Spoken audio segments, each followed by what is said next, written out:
સુરતના ઓલપાડમાં કુવાનું દૂષિત પાણી પીવાથી 25 જેટલા લોકોને ઝાડા ઉલટી થતા તાત્કાલિક હોસ્પિટલે ખસેડાયા હતા, જેમાં સારવાર દરમિયાન એકનું મોત થતા જિલ્લા આરોગ્ય તંત્ર દોડતું થયું હતું. તો હવે ગામમાં પીવાનું શુદ્ધ પાણી મળે એવી ગ્રામજનો માંગ કરી રહ્યા છે.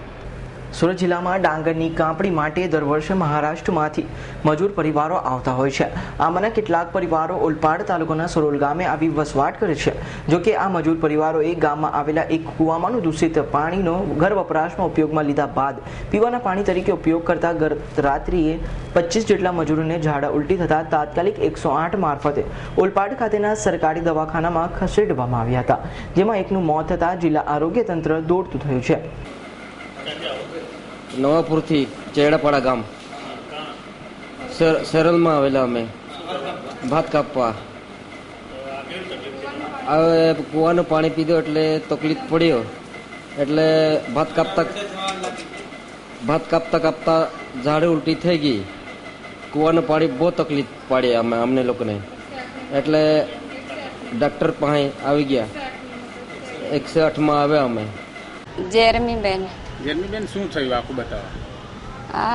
કોઈ નહીં, આખો દાડો કાલે તો મેં ભાત બાંધી કાપી ને પછી બાંધી ને ઝૂડી ભાત હોવ ફાણી ને પછી આખો દાડો રોટલા ખાધું ને સારું જ કેમ. અને ત્યાં મંદિર હતા ને ત્યાં અમારી શેટાણી કે આજે રોટલો નહીં બનાવતા એમ કે, એટલે અમે બધાએ રોટલો નહીં બનાવ્યો. અને પછી મંદિરે ત્યાં ખાવા ગયા તે એને હોબો ખાધું ને અમે હોબો ખાધું, મીઠાઈ ચોખા દાળ એવું ખાધું.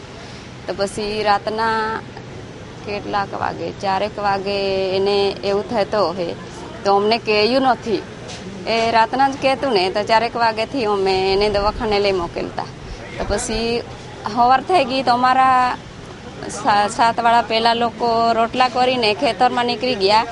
અને એમ કરીને બેહી રહ્યો તે મારી બેનના છોકરોને તો મેં એમ કીધું કે નીલેશ શું થયું રે, એમ કીધું જીજી મને સારું નહીં લાગે. શું થયું? સેન્ડસ થાય ને ઉલટી થાય ને એમ કે. એટલે મેં આ હેઠના જઈને કહ્યું કે અમારા છોકરાને સારું નથી લાગતું એમ કે. આ લોકો દોડી આવ્યા પછી એને દવાખાને લઈ ગયા. તો દવાખાને પેલી બાયરી ગઈ ને મારી ઘેરવાળો ગયો. તો પછી એને 3 બાટેલા ચોડાવ્યા ને પછી એને સારું નહીં લાગવા લાગ્યો ને તો પછી અમને ફોન કર્યો. તો અમે શું કરે, અમે તો ત્યાં ગામમાં આવતા. આ લોકો પછી એમ્બ્યુલન્સ માગાવીને અહીંયા આવ્યા હતા. અહીંયા આવીને તો કોઈ નહીં, અમે આ લોકો ભગતવાળાને એ મછલી નહીં ખાઈને મટન નહીં ખાઈને કોઈ નહીં, દાળ ભાત એટલું જ ખાધું અને પાણી પીધું. પાણીમાં એવું થઈ ગયું, કુવાની જ પાણી પીધું અમે. નળની પાણી ગરમ લાગે એટલે અમે નહીં પીધું કુવાની પાણી, એટલે એવું થઈ ગયું.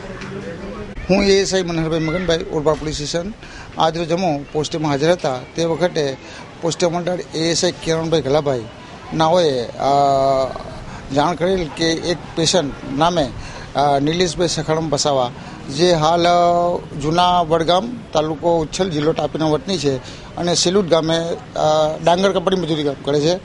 તેઓ મજૂરી કામે આવેલા અને એમને ઝાડા ઉલટી થતાં સારવાર માટે અત્રે સુરત નવી સિવિલ હોસ્પિટલ દાખલ કરેલ, જે સારવાર દરમિયાન મરણ ગયેલ છે.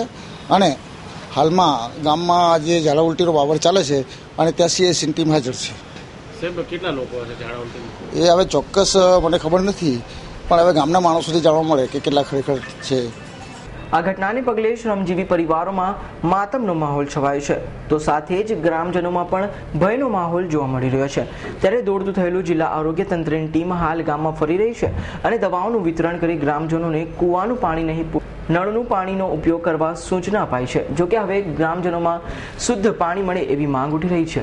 સરોલ ગામમાંથી 20 થી 25 જેટલા દર્દીઓ ઝાડા ઉલટીની સારવાર લેવા માટે ઓલપાડ સામૂહિક આરોગ્ય કેન્દ્ર ખાતે આવેલ હતા, જેમાંથી 10 થી 15 જેટલા દર્દીઓને સારવાર આપીને ઘરે મોકલી દીધેલ છે. અને બીજા હાલની અત્યાર સવાર સુધીમાં 10 થી 15 જેટલા દર્દીઓ ઝાડા ઉલટીના સારવાર લેવા માટે આવ્યા છે અને જેમની સારવાર ચાલુ છે.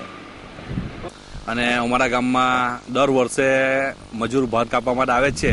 આ વર્ષે પણ છેલ્લા 15 દિવસથી આવ્યા છે અને ગામના લોકો કરતાં મજૂરની સંખ્યા ઘણી વધારે છે.